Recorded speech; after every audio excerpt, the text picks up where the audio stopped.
Welcome to the B2B Digital Marketer Podcast, a podcast helping you to end your struggle with digital marketing, helping you to pave a new and better path to target and capture your ideal customer. Each week, we teach you how insiders and experts debunk the dreary and become engines of innovation. Now, here's your host, Jim Rembach.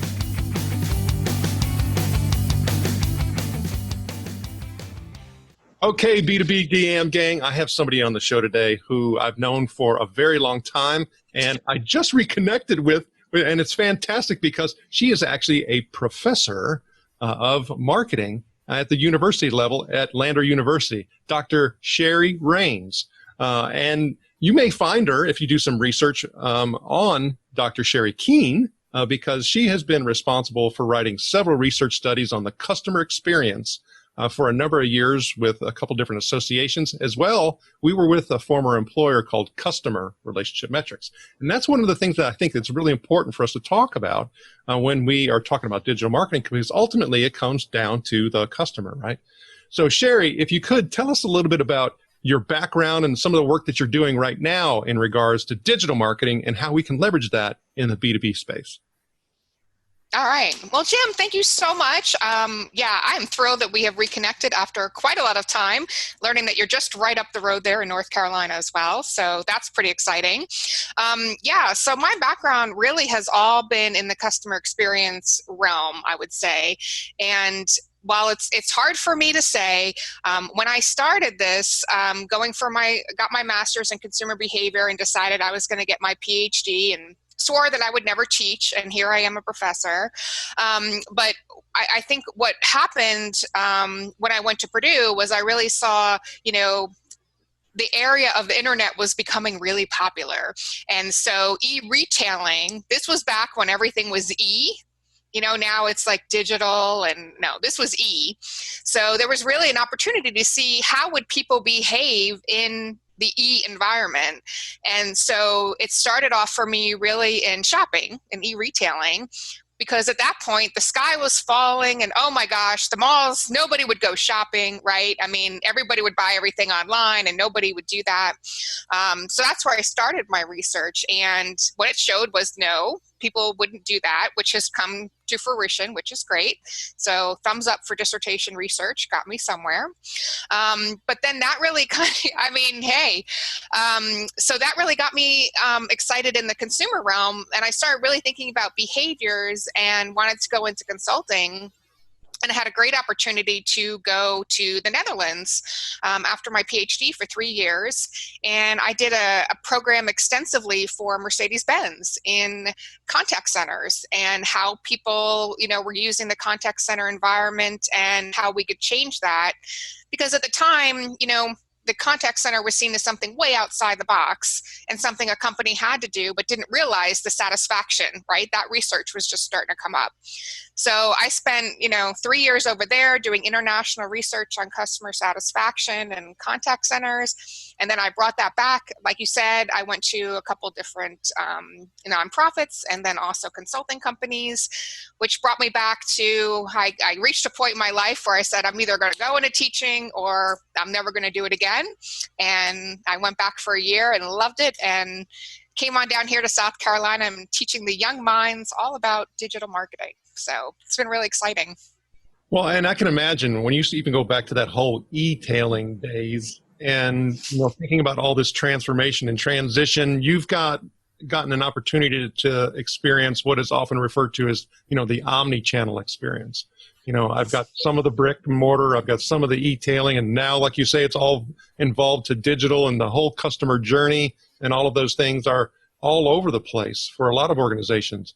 Now, we are sitting here right now, just so to kind of date this, is, amidst of the easing of the lockdown of the COVID-19.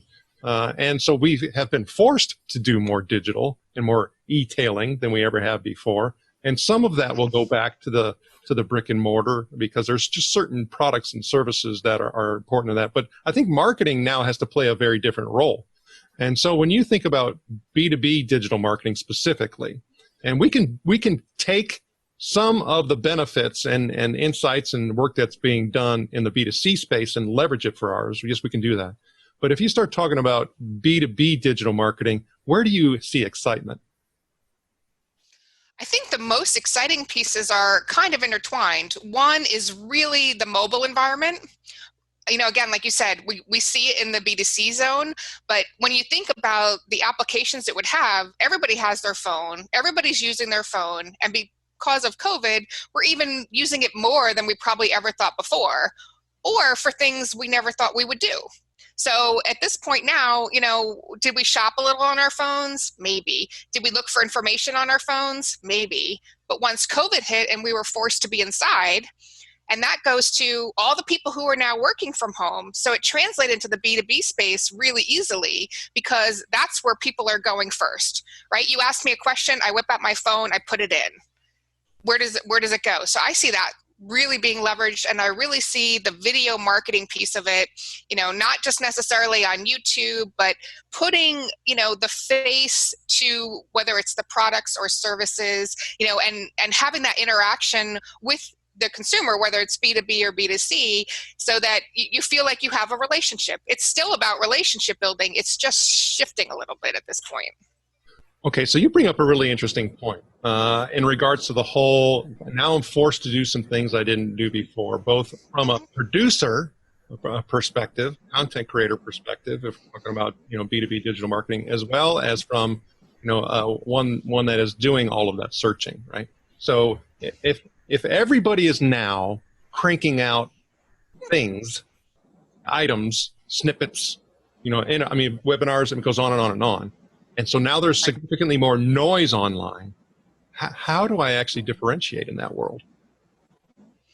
Yeah, I think, part of it is, again, trying to build that relationship. And it's also utilizing the tools that we already have. So when you start talking about SEO and SEM, now that I have, I'll say live content, although it's not live, but you're trying to get that environment from them. It's where do I go in terms of analytics to see where my customers are, so that I make sure that that is what I'm promoting, in the digital space, so that they can find you. It goes back to it kind of goes backwards to where we're trying to get people to find us online, on a website, but now we're moving that to a more of an interactive fashion. And how do you do all the phrasing and the language that you use and things like that to do get people to those videos. So it's a little bit different because we don't want it to be static, right? We want it to be able to, have momentum and build on that. So it's kind of like, 2 step forwards, 1 step back.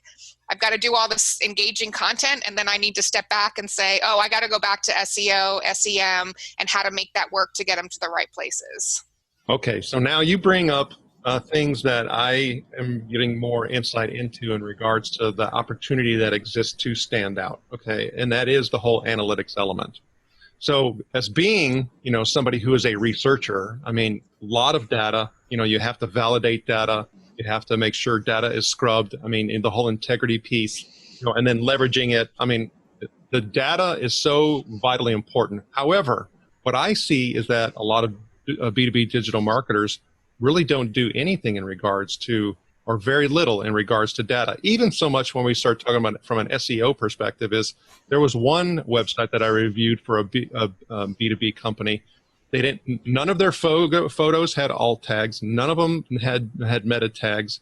None of their pages had any information. I'm like, how do you expect? And they were yet cranking out a lot of blog posts and articles, which had good thought leader content. But I'm like, how do you expect anybody to find these? So, what are you able to teach people and tell people about leveraging the power of analytics?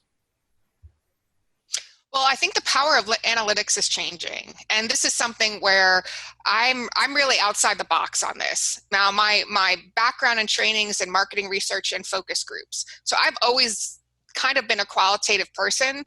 The quant numbers that come with analytics are useful, but as we saw 20 years ago in contact center, okay, I'm scoring my agents on 4 things, and I'm measuring 4,000.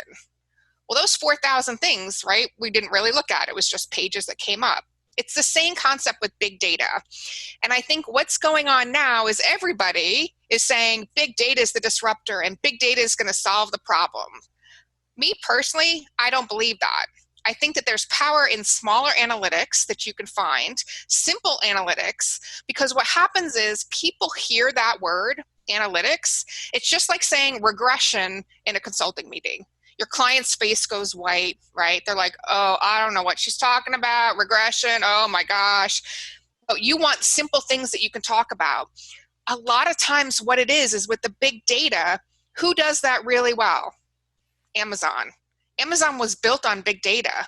Nobody else can harness the fact that I'm purchasing, and again, when we go back to COVID, everything I'm purchasing is now going through Amazon. So they know me better than I know myself, right? They're pushing out products to me, same as that. They can use those analytics and use it well. Companies who are not based off of that, as simple as it sounds, it's going to very simple analytics that you need to take and talking to your consumers, right? B2B, you have, in some ways, a more defined customer than you do B2C.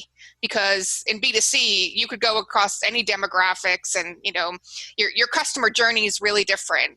B2B, you have a little bit of a tighter space. And it's all really going back and saying, you know what, talk to your customers. Where are they? What are they spending their money on? What are the types of things they want to see? And so when you hear analytics, it's a little bit jarring because once people hear big data, I'm like, nope, can't do it. It's big data. It's too much. It's too overwhelming.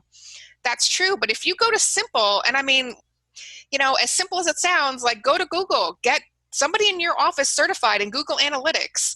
You will have all the information that you need to make really good decisions based off of the Google platforms, which most people will do. So that's, it's free, it's easy, and it's going to give you the information you need to really push your data and then make really good decisions about what you want to do with the SEO and SEM. Well, but wait a minute. It's just too easy to pay for search, right? Right. Yes. That is the other thing. But again, if you're paying for all the wrong words and you're paying for all the wrong things, it's a waste of money. Wouldn't it be better if you had, we go back to insights. Insights used to be a big word for us. That's kind of deteriorated. We want insights out of the data, not just data. So if we can garner that, yep, we push it forward, we move it more to the digital platform, it makes a lot more sense for the organization. But even partly of what you explained right there is the need in order to do some of the qualitative so that you get a better understanding of the quantitative. Because you were talking about talking to your customer, you're talking about getting, engaged in understanding and all. Well, that makes those numbers come to life. So you still need qualitative and quantitative. It's just how you're collecting it, right? Yeah, and I mean, again, I teach marketing research. So for me, I see it as a process, right? You go out, you do your secondary research, what's going on. Then for me, you're really doing the qualitative piece first. So you're talking to people and finding out what's important. And then, like you said, then you go to all the data and you say, all right, I know that out of these 20,000 things, if I pay attention to these 20, it's going to, we're going to make way better investments no matter how we use that than what we would do if we started out with those 20,000 and tried to make decisions off of not talking to anybody. So, it's kind of a balancing act. And I think what happens is companies don't see the value in qualitative, right? Because, even you're saying you got to go back to the numbers. The numbers say everything. In my research and what I've seen, that's not necessarily true. But you do need a balance of both. So in order to understand the numbers, you have to understand the consumer. And again, that's B2B or B2C. So it's a balancing act for sure. So for me, I come to the thinking of customer wisdom. And that is, if I'm not wise, and we all talk about avatars and things like that, but what we're talking about is something we're talking even about getting an understanding of those avatars. Now, in the B2B world, one of the difficult items of all of this or elements is to get the opportunity to have people talk to you, to talk to them. So for me, I'm thinking, well, I can't get, 20 observations. I can't get, people to talk to me. I can't get them to complete surveys. I can't get that information in order to get wise about my customer so that I can leverage for data. So how can I hijack it if I can't get them to talk to me? Well, I think it goes back to, basic research online is really, who you want, who you want your top customers to be. When I take my students through a project, it's really, okay, go out there. Who are the 5 or 10 top customers that you wish you had? Again, if there was no constraints possible, who are they? You go out, you research them, you research the trends. We are gifted with an internet like never before, right? I mean, the amount of information, I type it in, I get an answer. Well, if you leverage something like that in your organization, you talk about learning, you see learning from a different perspective. And what happens is the trends that you see over those 10 websites, I do the same thing for job search for students. It goes hand in hand. It doesn't sound like it. What is your perfect job? Who is your perfect customer? Go out and find 10 or 12 job listings or customers, and you basically do like an analysis of their websites. After that, you see these are the however many keywords that match up for all of these either job postings or websites. And those are the keywords you have to hone in on to get there. And then you're able to, you say hijack, that's really easy to do now in terms of, in terms of digital marketing and kind of going off that feed. It's hard to know what the answers are without knowing how your customers are finding it. Because I think what we see in the B2B space, which is really unusual, and everybody's spending money on, is email marketing. They still go back to that, that's where we started. If you send somebody an email that says, "Dear Jim, would you please consider us?" You were like, oh, personalization, this is great. But B2B companies haven't gotten out of that trend. And I think that's where some sort of mobile technology, the customer interaction piece, they're missing that piece in order to get both data and to get leads and sales, which I think you can convert a lot easier than if you just, again, like you said, randomly you're out there in space. Okay, so that leads me to think about all the things that you'll see from a promotional perspective of what you need to do. Hey, this is now going to actually increase your lead capture by X%. This is going to do all of these, whiz-bang things. And as you especially see it now, because so many B2B organizations, which were having to go to, shows and events and things like that and do the face-to-face for their lead capture, are getting forced to be digital. And so they're searching, for answers in order to be able to fill their sales funnels. So what do you think is really overrated with B2B digital marketing? I think the one thing that's overrated across the board is really virtual reality and artificial intelligence. Again, we go back to a few years ago, everybody was like, people are going to want this. I really think, for lack of a better term, it's freaking people out, right? They don't want that. And I think it'll be interesting to see what happens after COVID, because after COVID, it's like, you know what, Jim, I really wanted to see you. So let's do a Zoom call because I don't feel like I'm connected to people. When you talk about AI and virtual reality, you're taking the people out of all those processes, and it may be cheaper or easier for companies, right, with their bots or AI or any of that. They set it up and it's kind of like, oh, I set it up, put it on the shelf, and hopefully everything goes great. We're going back to that human connection that we actually need. So how can you utilize that in a digital environment? And I really think that launch for AI and, virtual reality, like it's not really grabbing hold. And even now, I think that, we'll see. I think that personal connection that people want is something that now we want even more. And that really is probably going to fall off a lot more than it has right now. Okay, so that's really interesting. And that is that out-of-box thinking that you were talking about even a moment ago, is that, most people would think, oh, gosh, everybody's going and now they're remote. And so therefore, now is our time to turn up those things. But you're saying just the opposite. I mean, people are going to really want more human connection because of what we're going through. Yeah, I mean, I think that, if you even go back to some of the research, AI, if you look, I think, probably you could go back 10 years and it was like when you go to, you talk about going to the big conferences that we used to go to, 20,000 people. Oh, the new thing, AI, VR, and then we saw it the year after and the year after. And here we are 10 years down the road, nobody's got it. And I really do think that whether it was COVID or not, I think COVID really, brought it to light.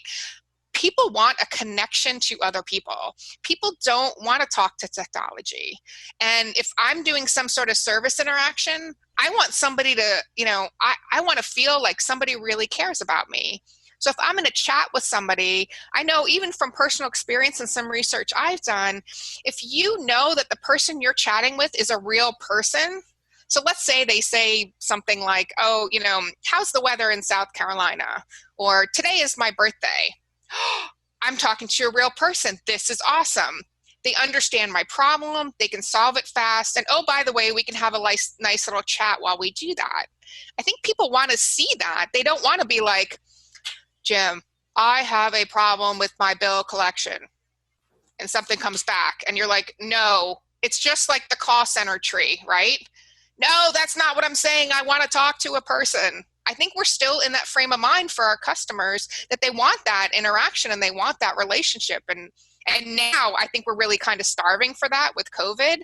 But, again, we'll see. I still think it's going to push it out, though. Well, and maybe that'll lead to you answering my next question is, I need to be able to stand out. All this noise is happening right now. Everybody's being forced to do digital marketing that at a much higher percentage than they've ever have to do it before. So how can I stand out? How can I be a disruptor in this space? I think going back, the disruption piece of it, in some ways, again, kind of like I said before, it's almost going back. It's getting to be that more direct kind of personalization that we're seeing. So the disruption to me is really being able to kind of go back to, let's say, the live streaming. Right? So there's a lot of noise and a lot of things like that.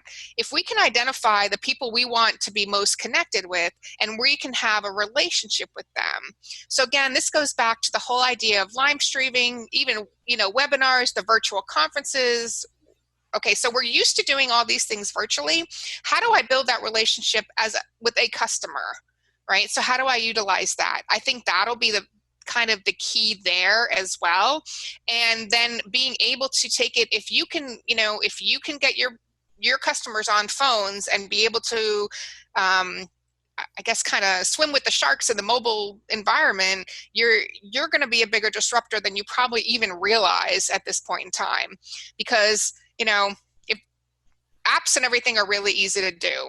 And if you think back to going to these shows so that you're able to, grab information from people as they walk by on their phones, that hasn't really been implemented very well. And I think we can take kind of that technology and use it in terms of, building things for the mobile technology and, again, trying to get people excited and involved while you're doing it.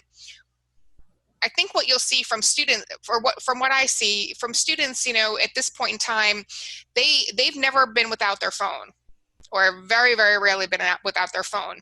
These are the people who are going out into the job environment. And if you think about anything from B2B, B2C, they're going to have those, kind of entry-level jobs. This is what they're used to. They're going to force us into the mobile technology. They're going to force us into live streaming. Hey, I'm not in an event because we can't have events, but hey, here I am at a customer. We're installing our new system. Look at this, is great. What do you think of this? It's building that excitement that they're used to personally, right? Like, hey, I'm at the tennis match, whatever, that we see from our students, putting that, they're going to drive that change, whether we're ready for it or not. That's why I think it's going to be a huge disruptor, even though it sounds basic. But the people who are coming behind, that's what they're used to. And they're, that's where they get their information. That's how they communicate with people. And I think, again, going back to COVID, we're going to see that that's also going to launch that a lot forward as well. Also, for me, what you just said right there is that we have to learn how to be better marketing journalists, right? Yes. I'm all about, and it was interesting. I got something right before we came on. I'm a huge storyteller, right? And, when somebody asked me, what do I do for a living? I said, I tell stories. I mean, I go to the data and I say, the data says this, but what does this really look like? Well, these are the types of customers you want. This is the story. This is how they're going to purchase it, right? storytelling is a huge piece of it, and you want to get that story out there.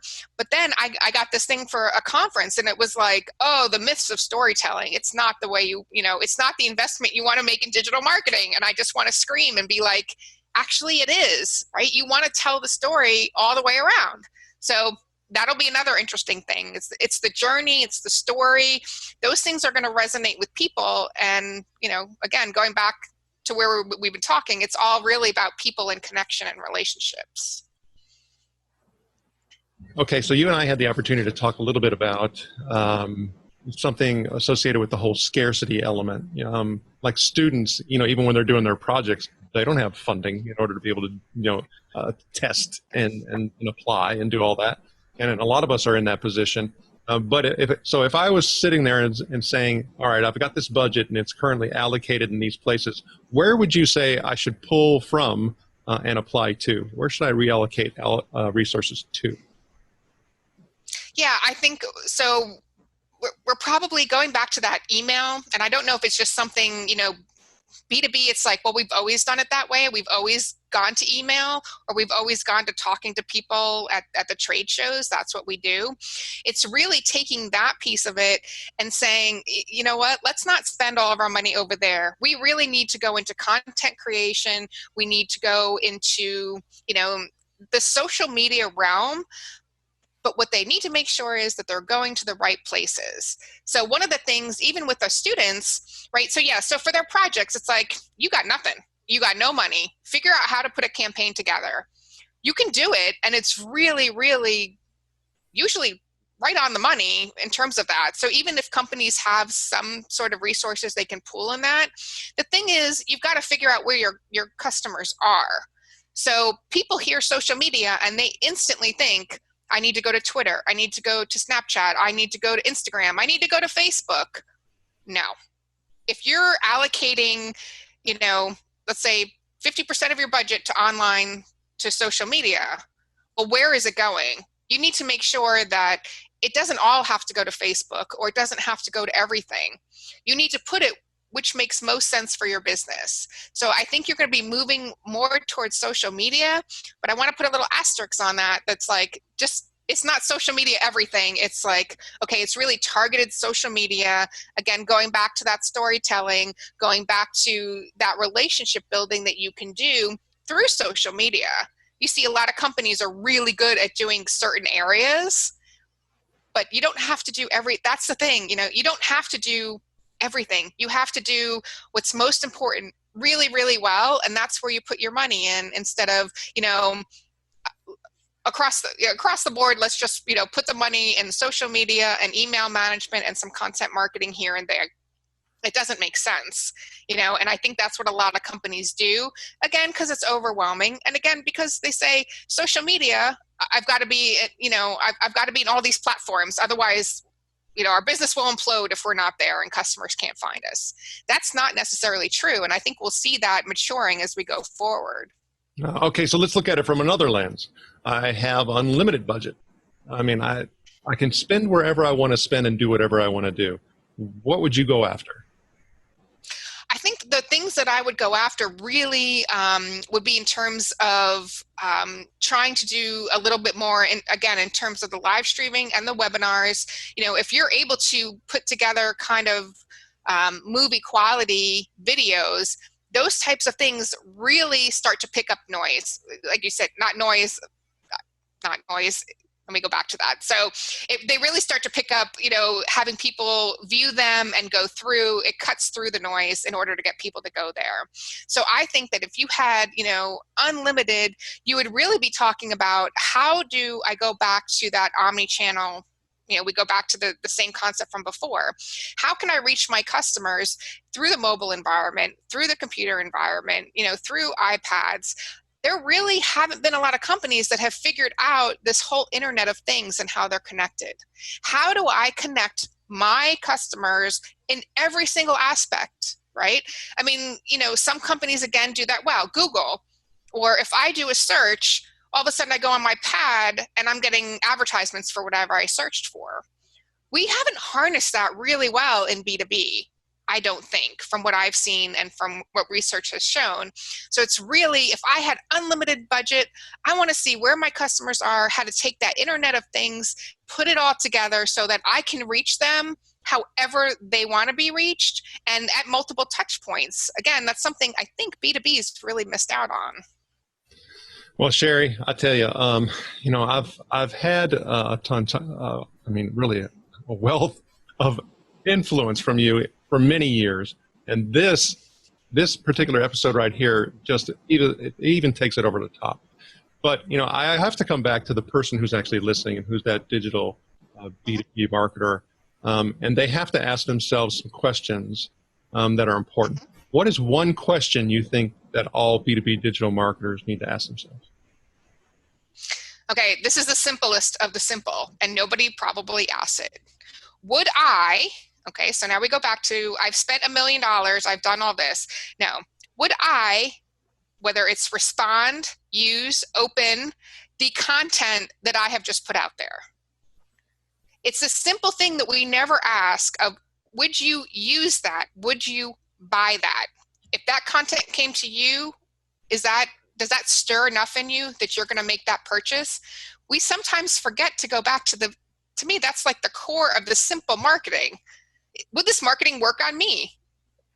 If it's yes, you're probably doing a pretty good job. If it's no, you may want to go back because most likely you're close to your target market or your customers more than anybody else. So it's an extremely simple question, but it could probably save companies a lot of money doing the wrong things. Well, thank you so much for meeting with us today, and appreciate you sharing your knowledge and wisdom from the classroom and beyond. But how do B2B DM digital marketers get in touch with you? Oh, well, again, now I'm back at the university, so the easiest thing is just, email me, crains@lander.edu, nice and simple. And I love to have any comments, any feedback, and, I've got students, so we can ask them to do a little work, too, if you need it. Dr. Cherie Rains, thank you for sharing your knowledge and wisdom. We wish you the very best. Thanks, Jim. This has been awesome. I appreciate it.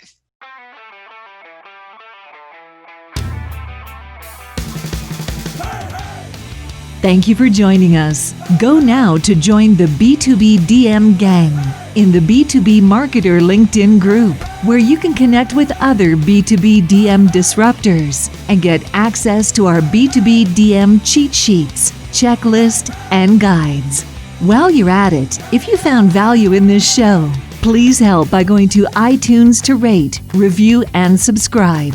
And share the show on all of your digital platforms. Be sure to tune in next week for our next episode. And always remember, you can automate your lead capture, but you must lure your lead.